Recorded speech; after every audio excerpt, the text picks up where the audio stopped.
Hey everybody, Alex Kazora, SteelersDepot.com, back with some Pittsburgh Steelers analysis and recap of their 24-17 win Sunday against the Los Angeles Rams. Pittsburgh moving to 4-2 on the season. Let's talk about the win.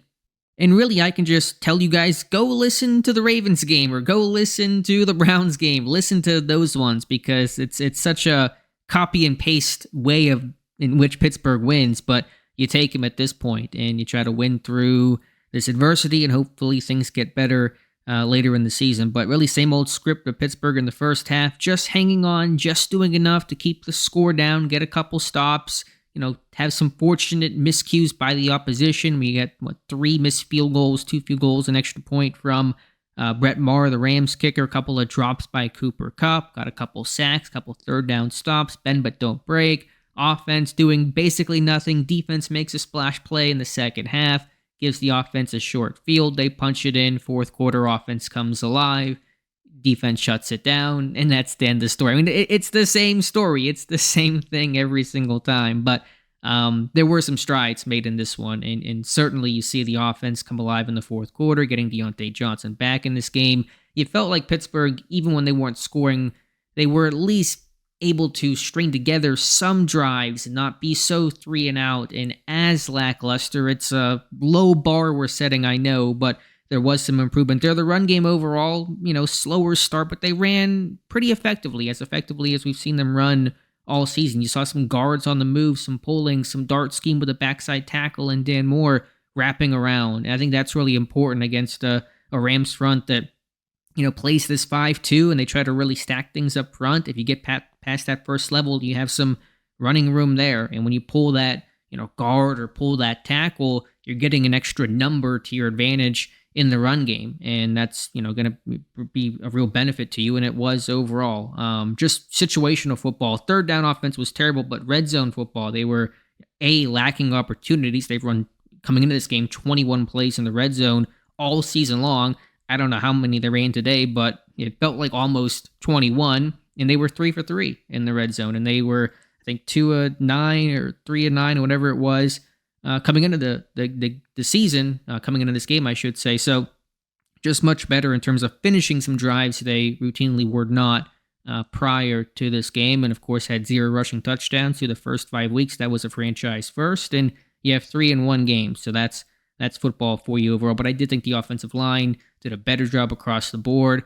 Pittsburgh had some issues in terms of responding to some third down blitzes, some safety blitzes, but in terms of run game, the guards, Daniels, Sayamalu doing a good job. More, not overall the offensive line. Even Mason Cole, who I've been very critical of, I thought, just on first first watch live, I thought it was a good game overall. And Pittsburgh, to their credit, they don't let the all-star, pass rusher, or really any all-star defender take over the game and write the story. Those guys make plays and they make an impact, of course, but whether it's Nick Bosa, Max Crosby, Myles Garrett, or in this case Aaron Donald, they don't write the story. And for Pittsburgh's defense, they always find a way where it's TJ Watt or Highsmith or Minka or somebody being able to grab a headline and make a game-breaking play, and that just does not seem to happen to the opposition when they have a star defensive guy. So that's a credit to the game plan, the scheme, and just doing those little things to make sure the stars are taken away. Just quick note here, pass game, George Pickens, Diontae Johnson, those guys making plays. Of course, they were penalized too. Pickens twice, Johnson once, each for a taunting penalty. And so, those were costly. And if this game was a loss, we're talking about that a whole lot more. But hopefully you learn about those things and grow and get better in victory. That's really all that you can take away from in this one. But yeah, having Diontae back, his route running, separation, yak ability, the pressure it takes off of Pickens, that's huge overall in a game where the tight ends were not really getting involved, obviously. I thought that was crucial to this game for the Pittsburgh Steelers. And then Kenny Pickett making some big throws late. Again, struggled first 3 quarters, but even the third down non-conversion to Allen Robinson that set up the 4th and inches quarterback sneak, which was questionable, but we'll take it. We're moving on from that. What a great throw that was to Robinson, who made a great catch as well. Tough guy, third down guy, that's his role. So that came up with the back shoulder throws. Anytime Pickens is 1v1, it's always going to be, top of mind for Pickett. He's going to take that shot, and Pickens is able to come down with it. So you're feeling some progress here. Still painful, still slow, but you kind of see the vision in this game. Defensively, it's a hot and cold defense. I would not call this a stout unit. I don't think anybody would after this game, but they make splash plays. And if you're not going to be stout and really consistent, you better make splash plays. You better get pressure. You better take the football away. And Pittsburgh does that as almost routinely as anybody in football that aren't those elite upper echelon type of defenses. Of course, TJ Watt mentioned earlier, grabbing headlines. What an interception that was off of Stafford. It's not like it was a bad throw or Stafford didn't see him or a tip pass, or those are kind of common things with linebackers underneath, hook zone defenders, but just him truly reading it, breaking on it like a defensive back and picking that ball off and almost scoring on it as well. So, I mean, it was TJ Watt, the cornerback in this game. So that was just we don't see TJ drop into coverage too much. His drop rate's around 10%. His rookie year was like 37%. Of course, he's a pass rusher. He's got to go forward, but occasionally in empty sets, twin sets, they will drop him, and that was just a really remarkable play overall. Run defense, just not good enough in this one. Rams down their top backs. Cam Hayward still sorely missed. Minka Fitzpatrick, great tackler, just making too many tackles though. Your safety should not be on pace for 150 tackles, which is basically where Minka's at right now. And of course, the cornerback play overall, Levi Wallace, Patrick Peterson, the lack of speed. Peterson just can't run. You just can't run in the open field right now. Wallace, just too many mistakes, too much inconsistency in his game, too much yak in this one on these shallow crosses where, yeah, you give up the catch. Okay, I can accept that, but got to get that guy to the ground. Joey Porter's tackling, that's why he's not seeing as much action as people would like him to be seeing, but he's making plays on the football, had a couple big stops in third down breakups and using that length to his advantage. So the guy can cover, which is more than you can say about the other guys at cornerback in Pittsburgh.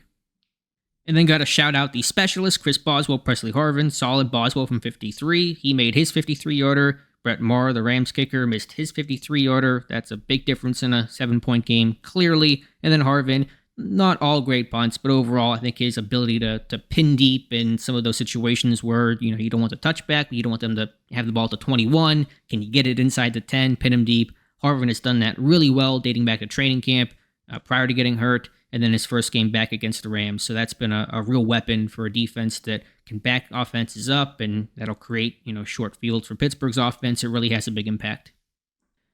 So that's my initial analysis on this game. We'll come through the tape. Obviously, a lot more to talk about. I'm just giving you guys, top of my head, some things to think about. Pittsburgh's 4-2. They're finding ways to win. They win close. I mean, I had the stat, I think this past Monday, that, no team since Mike Tomlin got hired in 2007 has played in as many one-possession games as the Pittsburgh Steelers, and no team has had as high of a winning percentage as the Pittsburgh Steelers have in one-possession games. And that's true whether you look at the totality of 2007 to now, from 2021 to now, even 2022. I don't think they're top of the league, but they're top 5 or so. And so this is what the Steelers do. You know it. I know it. We'll accept it. We'll gripe about it, but it's still a win. Certainly better than a loss, obviously. So let me know your thoughts in the comments below. Appreciate you guys watching. Please like this video. Please subscribe to the channel. I would really appreciate that. Thank you again for listening, and we'll talk to you soon.